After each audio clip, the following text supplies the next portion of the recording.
There is a difference between someone who is fascinated by your presence and someone who is devoted to your essence.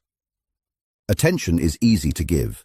It sparkles, it flatters, it feels intense and immediate, almost like a quick flame that lights up everything for a moment. But attention can disappear just as fast as it comes, especially when it is no longer fed or rewarded. What we are speaking about here is something much deeper than attention. We are speaking about a kind of love that reaches beneath your surface and recognizes something steady and eternal within you. This person does not only admire how you look when you are confident, or how you behave when everything in your life seems put together. They notice who you are when you are quiet, when you are unsure, when you are not performing or trying to impress anyone. They do not only respond to you when you are shining in a room or when your energy is high and attractive. They remain present when you are withdrawn, tired, or unsure of yourself. That difference is one of the first signs of depth. Attention is drawn to performance. Love is drawn to authenticity. Many people fall in love with projections rather than reality. They see what they want to see in you. They attach themselves to an image, an idea, or a version of you that they have created in their mind without even realizing it. Sometimes they connect to a role you play unconsciously, a version of yourself that appears strong, funny, successful, or easy to admire. But when someone loves your deeper self, they are not seduced by illusion. They become curious about your contradictions instead of confused by them. They are patient with your complexity instead of frustrated by it. They are not threatened by your independence or your emotional depth. In fact, they are drawn closer to it. When they see your fears or your wounds, they do not step back in discomfort. Instead, they lean in with understanding and respect. Another sign of this deeper connection is that they do not try to fix you into a more convenient version of yourself. When someone only wants attention, they often try to shape you into something that is easier for them to enjoy. They encourage the parts of you that entertain them, and they quietly discourage the parts of you that challenge them or require emotional effort. But when someone loves your essence, they honor your wholeness. They do not ask you to shrink your intensity or soften your edges just to make them more comfortable. They understand that your light and your shadow are both part of who you are, and neither one needs to be rejected for love to exist. Real love sees the deeper parts of you, not just the visible personality. Every human being develops a social self. This is the version of you that knows how to speak properly, how to behave in groups, how to appear confident, calm, intelligent, or strong when needed. It is shaped by expectations, upbringing, culture, and survival. It is the version of you that the world usually interacts with. Most relationships operate at this level. People respond to how you appear, how you behave, and how you make them feel in the moment. They interact with your personality rather than your inner emotional world. But beneath that visible layer, there is an entire inner landscape that is much more complex. In that inner world, there are fears you rarely speak about. There are longings you do not fully admit. There are old emotional wounds that still influence how you react to things today. There are instincts you suppress in order to stay accepted and understood. There are dreams you keep hidden because they feel too fragile or too personal to share easily. This inner world is not always organized or logical. It can be full of contradictions. You can feel confident and insecure at the same time. You can want closeness and still fear vulnerability. You can be strong for others while quietly wishing someone would notice that you are exhausted too. Many of these layers operate beneath your awareness, shaping your reactions without you fully realizing it. When someone only loves your visible personality, they are loving what is easy to understand and what is easy to interact with. They admire your strengths, your humor, your intelligence, your stability, or your energy. But their connection often depends on you staying consistent in that role. If you change, struggle, withdraw, or show emotional complexity, their interest may weaken because it was attached to the surface version of you. Loving the deeper and less visible parts of a person requires a different level of awareness. It means sensing emotional patterns that have not been fully explained in words. It means noticing when irritation is actually covering hurt.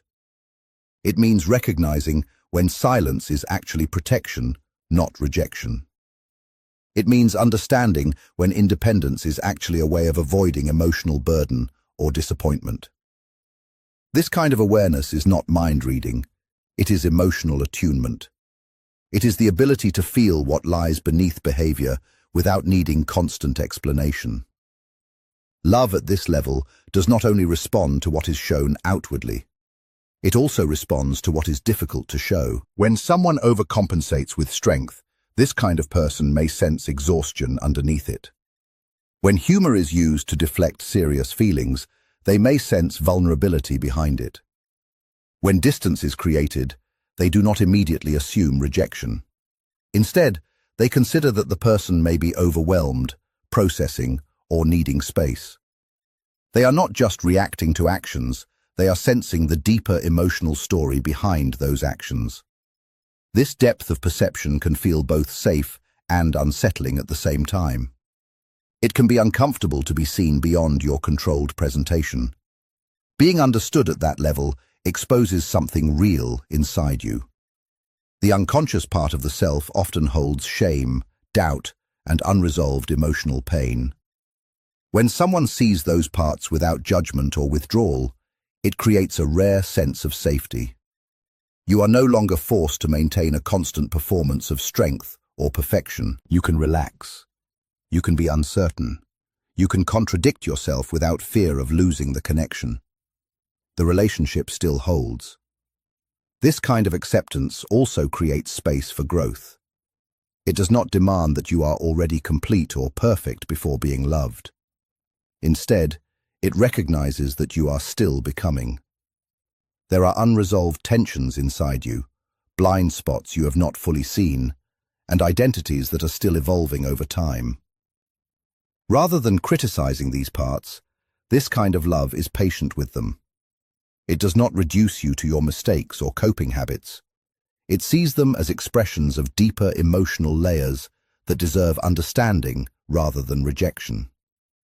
In this type of connection, intimacy becomes something transformative.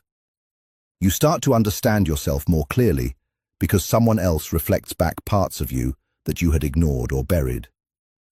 Their presence becomes a kind of mirror, showing both your wounds and your potential at the same time. The relationship slowly becomes a space where hidden parts of you can integrate into your conscious awareness. This does not happen through pressure or force. It happens through acceptance and steady presence over time. When we say that real connection is rooted in depth rather than attention or validation, we are making an important psychological distinction. Validation and attention are powerful, but they mostly speak to the ego. They make you feel noticed, chosen, and temporarily elevated. When you receive attention, your nervous system responds quickly. You feel seen, desired, and important in the moment. However, attention is often conditional. It depends on novelty, performance, emotional stimulation, or reciprocity. It requires something to keep it alive. Depth, on the other hand, is not built on stimulation. It is built on understanding and emotional continuity. A relationship based on validation often asks for reassurance. Do you admire me? Do you approve of me? Do you still need me? It depends heavily on feedback. When that feedback becomes inconsistent, insecurity tends to rise, and the connection can start to feel unstable because it was built on reaction rather than recognition. In relationships centered mainly on attention, both people can unconsciously become performers. One person performs attractiveness, intelligence, mystery, or success. The other performs admiration, desire, fascination, or emotional dependence. There is constant exchange, but it remains mostly on the surface level. The connection feeds the ego more than it feeds the deeper emotional self. When life becomes difficult, when stress increases, when appearance shifts, when confidence drops, or when emotional energy becomes low, this type of structure can weaken. It was never fully grounded in emotional depth, so it struggles when performance is no longer consistent. A connection rooted in depth functions differently. It does not rely on constantly impressing each other. It is not fueled by dramatic highs or constant praise. Instead, it is sustained by curiosity about the inner world of the other person. It values understanding over performance, presence over image, and emotional truth over appearance.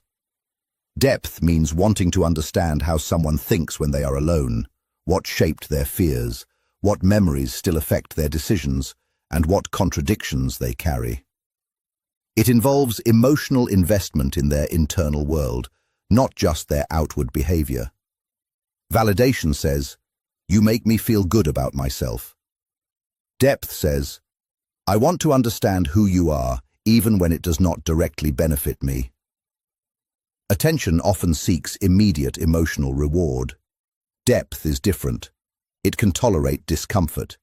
It is willing to sit in silence, confusion, or complexity without needing quick reassurance. When connection is based on validation, conflict feels threatening because it disrupts approval. Disagreement can feel like rejection. But when connection is based on depth, conflict becomes something useful. It reveals differences in perspective, history, and emotional triggers. Instead of breaking the bond, it can actually strengthen it, because both people are trying to understand rather than trying to win. Attention-based relationships often feel very intense at the beginning. There is chemistry, constant communication, and anticipation. But intensity is not the same as intimacy. Intensity rises and falls quickly. Depth grows slowly. It is built through shared vulnerability, steady presence, and emotional honesty. It develops when two people allow each other to see uncertainty, imperfection, and growth without pulling away. Another difference lies in motivation. When someone is driven mainly by validation, they may unconsciously seek partners who admire them or depend on them. The relationship can become a mirror that reflects an ideal image of themselves. But when someone is seeking depth, they are less focused on status or ego. They care more about mutual growth, emotional safety, and honesty. Depth also allows individuality to exist inside the connection. Because the bond is not maintained by constant approval, there is space for independence. Each person can grow without fear of being abandoned. The relationship does not need constant proof through attention or praise. It is held together by trust and understanding. In a depth-based connection, silence does not mean disinterest. Space does not mean detachment. The bond is not measured by how often affection is shown, but by how steady the presence feels, especially in ordinary and unremarkable moments. True affection embraces both light and shadow in a person. Every human being carries both. The light represents the qualities that are easy to admire and socially rewarded. Kindness, intelligence, humor, generosity, resilience, and ambition. These are the parts people usually feel safe showing. These traits often bring approval and make a person feel worthy.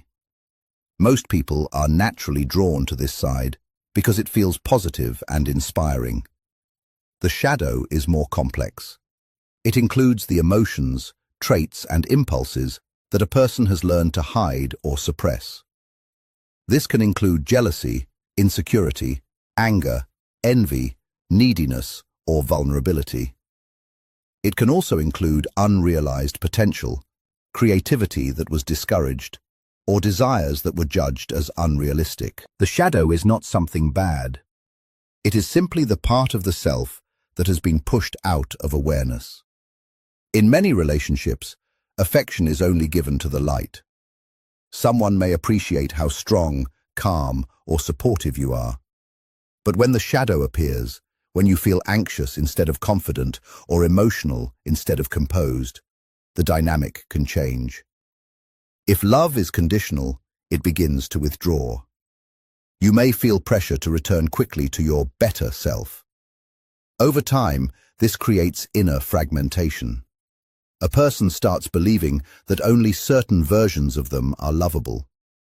True affection does not reject the shadow, it expects it. It understands that being human means being contradictory. When you are overwhelmed and become irritable, true affection looks deeper instead of labeling you as difficult. When you feel insecure, it does not treat that as weakness. When you struggle emotionally, it does not disappear. It stays present. Accepting the shadow does not mean accepting harmful behavior. It means understanding the difference between a person's core humanity and their temporary reactions. Anger can come from pain. Defensiveness can come from fear. Withdrawal can come from exhaustion. True affection tries to understand what is underneath the behavior instead of reacting only to what is visible. This kind of acceptance creates emotional safety. When you know your difficult emotions will not automatically lead to rejection, you do not need to hide so much of yourself. You can admit mistakes. You can express doubt. You can speak about parts of your past that shaped how you cope. The relationship becomes a space where different parts of the self can come together instead of staying divided. There is also humility in loving someone's shadow. It requires recognizing your own.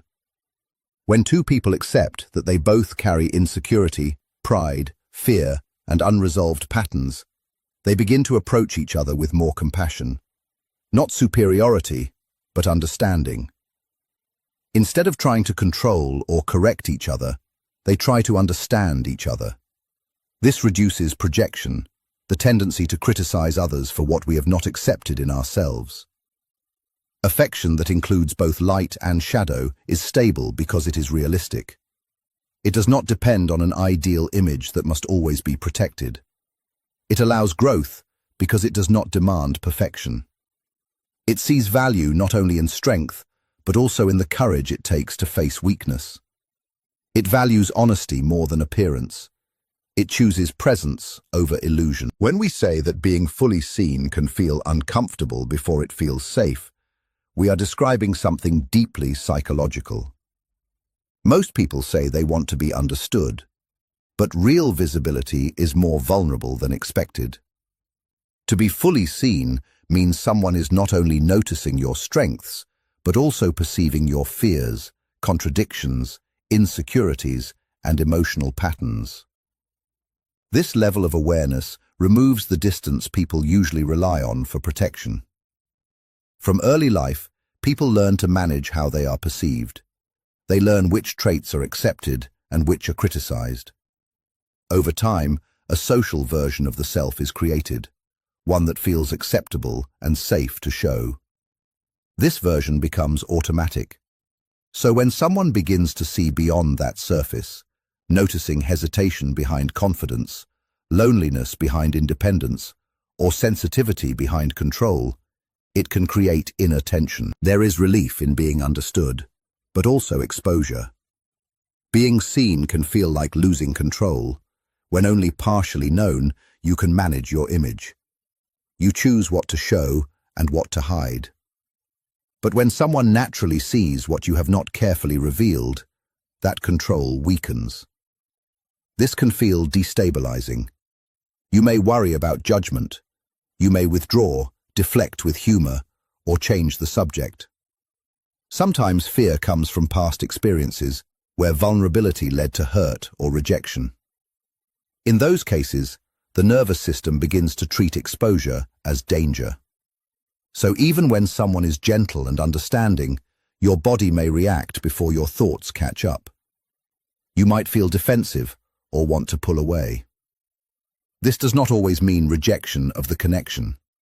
It often means old protection systems are being activated. Full visibility can also feel uncomfortable because it challenges the stories people tell about themselves.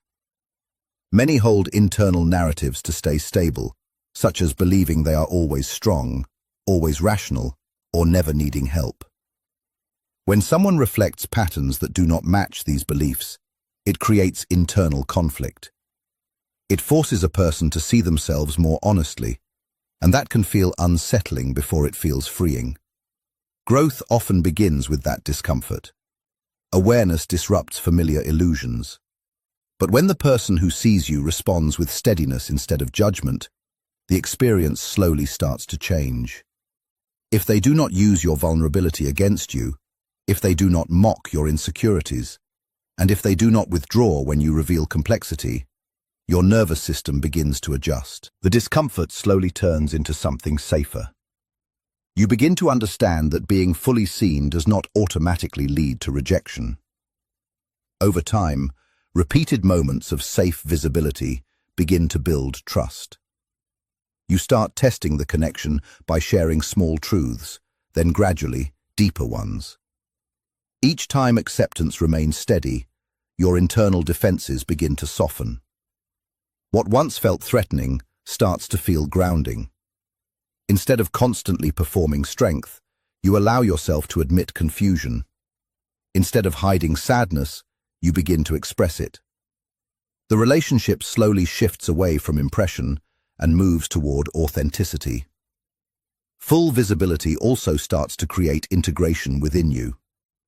When someone accepts parts of you that you once rejected, you begin to accept those parts yourself. Their calm response reduces your internal shame. What once felt like a flaw begins to feel like a human trait. What once felt isolating begins to feel shared.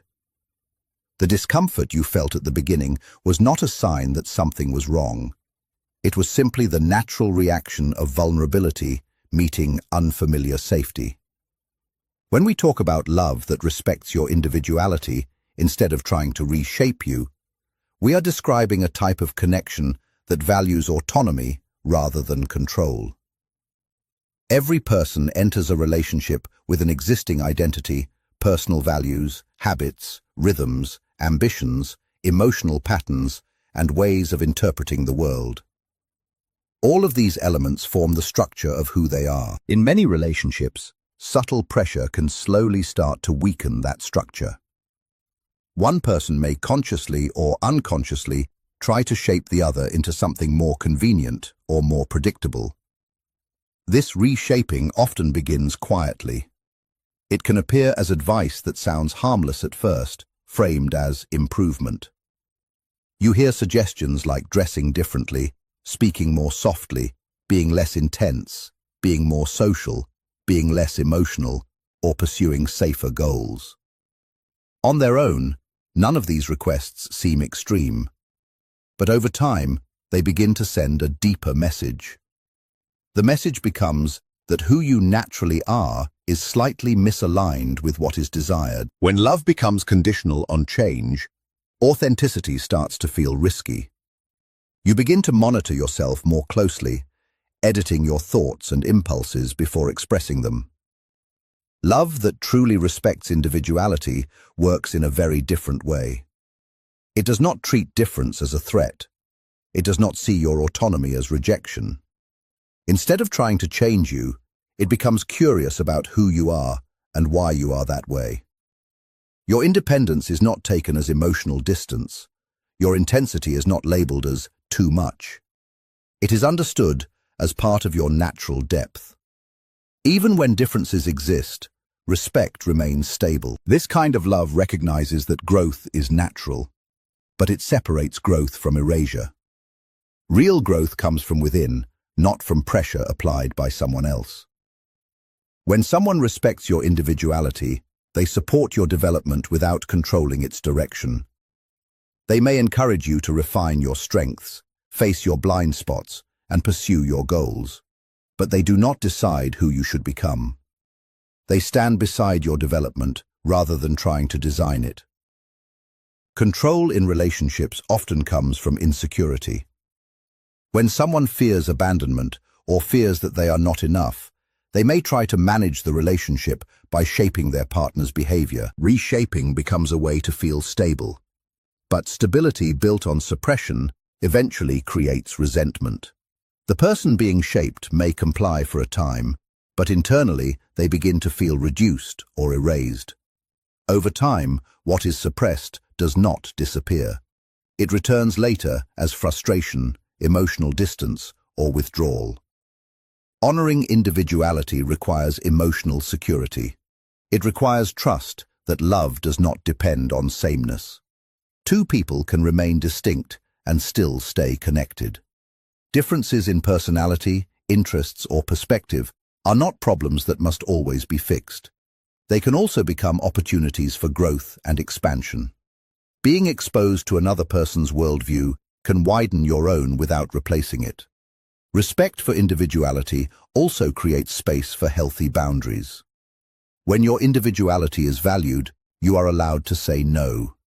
You are allowed to keep your friendships, your private thoughts, your personal routines, and your independent goals. These things are not treated as threats to connection. Instead, they are seen as part of what makes the relationship strong. A strong relationship is not made of two incomplete halves trying to become whole. It is made of two whole individuals choosing to walk alongside each other.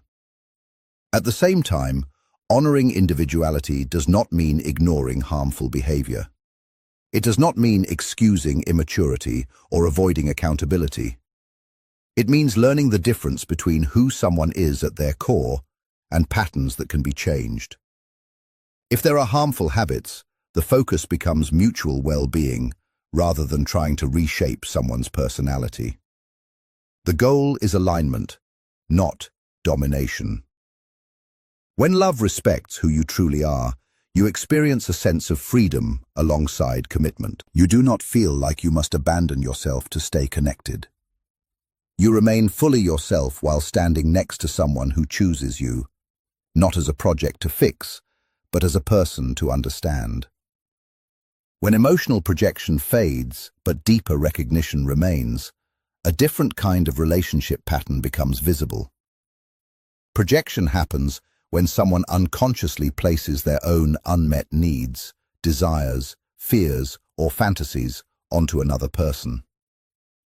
Instead of seeing the person as they really are, they begin to see them as a symbol. That symbol might be a savior, a healer, a perfect partner, or a solution to loneliness. It can even become a reflection of who they wish to be. Projection often feels powerful at the beginning. It creates strong emotional intensity and attraction. The other person can appear almost perfect or larger than life. Flaws are ignored or reinterpreted. Similarities feel amplified. Differences are overlooked. This creates a powerful sense of excitement because it seems to promise emotional fulfillment. But projection is not stable because it is not based on reality. It is based on imagination placed over a real person. Over time, reality begins to break through that illusion. The person begins to act in ways that do not match the fantasy. They set boundaries. They make mistakes. They express needs that do not fit the imagined role. When this happens, the projection begins to collapse, and disappointment can follow.